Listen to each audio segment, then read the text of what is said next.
Donnie and Dolly. The team is supported by ableauctions.ca. Closing your business? We can help.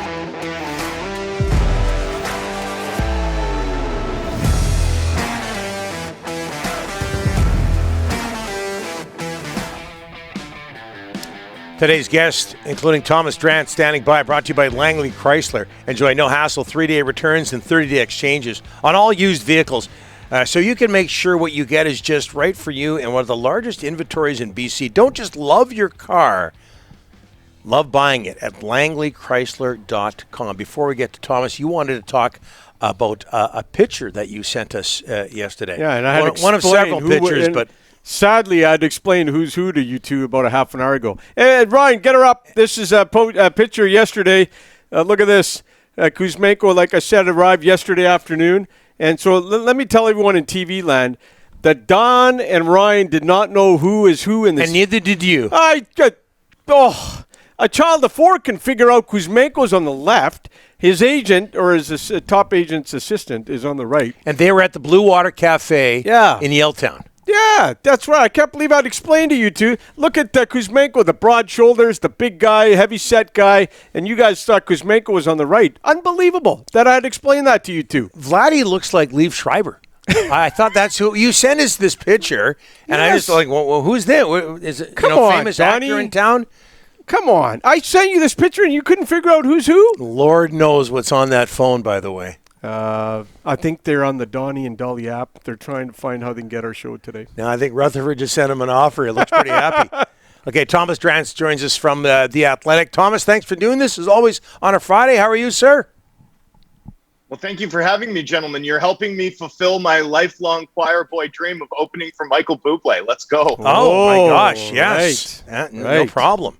No problem. So the pressure's on. What did you make of Kuzmenko's, it might be obvious, but Kuzmenko's visit to Vancouver yesterday? Well, pressure's on him, Donnie. He's the guy who has to follow Thomas Drance. But the Kuzmenko, hey, look, Blue Water Cafe, a lot better as a dining destination than Joey's. So looks like the Canucks have a little bit of a leg up here. Organization's pretty good at wining and dining players, right? We'll see sort of where this goes. Does look like next week we'll have more clarity, and the Kuzmenko pursuit is a fascinating one, right? We've seen this Canucks new management group. We haven't seen them do a ton in their 6 months and 2 weeks at the helm, but we have seen one trend in how they've operated, which is, you send a guy out like a Travis Hamonic or Tyler Mott, and you bring in a guy at either equivalent or lesser acquisition cost in Brad Richardson or Travis Dermott, who can sort of replace them, right? You've got sort of two things going at once, the right hand and the left hand operating in concert. And what's interesting to me about the club's pursuit of Kuzmenko, particularly because so much of their pitch to him has been about future cap space, about the opportunity that he'd get here, and the fact that they see him as a power play player, a power play contributor in year one, I think speaks volumes. It almost makes me wonder if the Canucks are able to actually get Kuzmenko's autograph on an entry-level contract. Is this a proactive move, right? The replacement, a younger guy and a more affordable guy coming in prior to some fireworks that we might see when the market gets going a little bit later this month and next. You touched on this regarding what he might do on the power play, but what exactly would Andrei Kuzmenko, from what you know, Thomas, what exactly would he add to the Canucks?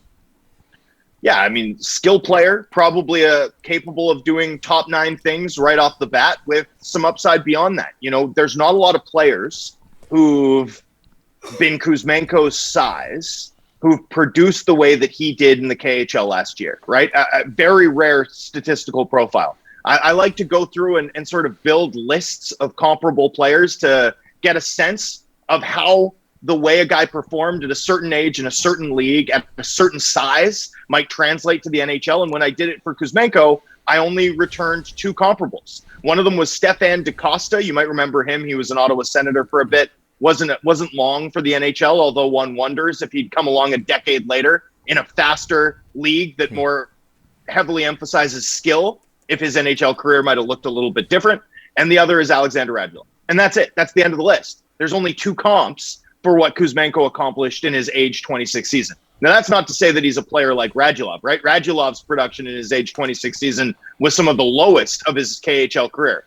In him, you're talking about a guy with a higher pedigree. You're talking about a guy who played in the NHL previously. You're talking about a guy who, for his career, had been a much more productive player in the KHL.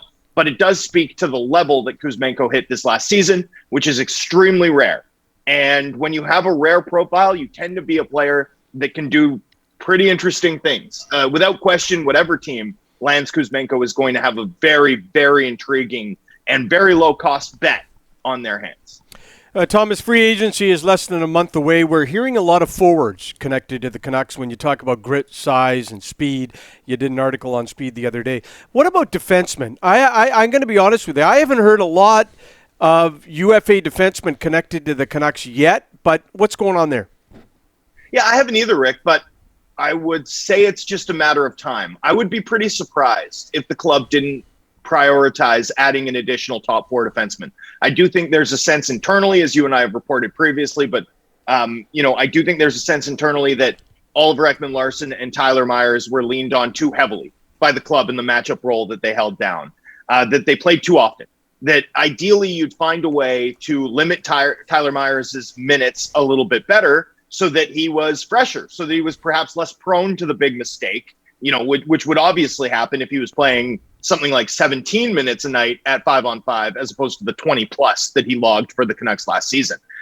With Oliver Ekman-Larsson, similarly, I think there's a sense that, if he could be put in more offensive positions, right? Even though he did a stand-up job, a credible job, actually more than that. He was at times last season one of the best shutdown guys in the league. Despite his success in that role, I think the idea that this club could get the most out of him, maximize what they're getting out of Ekman-Larsson, would come if he was in a more offensive position. Sort of, both of those facts together, the fact pattern there suggests to me that finding a guy who can play in your top four can take some of the load off of the Canucks' top three. Because if we're being honest, gentlemen, Luke Shen and Tucker Pullman, they had some guys who played top 4 minutes occasionally, but they really had three top four defensemen and three guys that played an awful lot more than the other three guys on their defense pair. So I do expect a top four addition to be a priority for the Canucks, whether that's in free agency on the trade market or in some other manner. But I don't think the organization looks over the list of eligible right-handed defensemen and sees a ton of depth, a ton of talent. And they're not wrong. It's a very thin class of UFA defensemen. Buyer beware for sure when you wade into the market. So, I won't be stunned to see the club add an additional lefty. I won't be stunned to see them prioritize adding an additional top four body. Exactly what shape that takes, exactly what names they might be linked to. It's easy to pull out names like Oli Mata and Justin Schultz, who played for Rutherford for the Cup-winning Pittsburgh Penguins. Ian Cole would be another example, but I certainly haven't heard specific items on the shopping list just yet. Okay, Boeser, it's pretty quiet there. Miller, quiet as well. When do you expect those two, Thomas, to start picking up? Yeah, I mean, it's hard for me to tell how much the death level in terms of gender reflects it being quiet in terms of, sorry, you've lost me on a very unflattering face. Yeah. I'm curious to know how much what we're hearing, Rick, reflects an actual absence of talks or reflects things trying to get done behind the scenes, right? Yeah. With Boeser in particular, you're now 13 plus 2. You're 2 weeks out. You're 2 weeks out from the deadline to file for club-elected arbitration. I don't expect this to go that route, but you are 2 weeks out from that deadline. Yeah. You'd think that talks would have to be ongoing. From the club's perspective, it should be urgent to be utilizing that leverage point to try and come up with a settlement. And basically an unprecedented settlement, right? Like players in Boeser's situation tend to get qualified and they tend to accept their qualifying offer. Or they go unqualified and sometimes the team agrees to a deal after the fact. But that tends to be with far lower leverage types of players, as opposed to a guy who's, a consistent 30 goal over 82 games guy for his NHL career to this point. I would think that has to be top of mind for the Canucks. Yeah. And I'm skeptical. I'm not sure how much the absence of chatter reflects an absence of actual talks, because for me, the Boeser, like threading the needle on Boeser, coming up with a favorable outcome on that front. I can't think of a higher priority for this management group over the next 2 weeks. It should be absolutely top of the list. Yep. Back in the 60s, famous or infamous Vancouver concert, I believe it was at the Coliseum.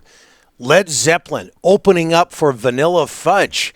We all know what happened to Led Zeppelin after that. Their career soared after that. I think maybe the same thing could be said here, Thomas. You opening up for Michael Bublé. Unbelievable. Yeah. Yeah, plug your ears, everybody, because I'm going to start singing. Okay, let's go. That's our cue to go to break. Bye. Thomas, thanks for this. We'll talk to you next Friday. Cheers, boys. Bye.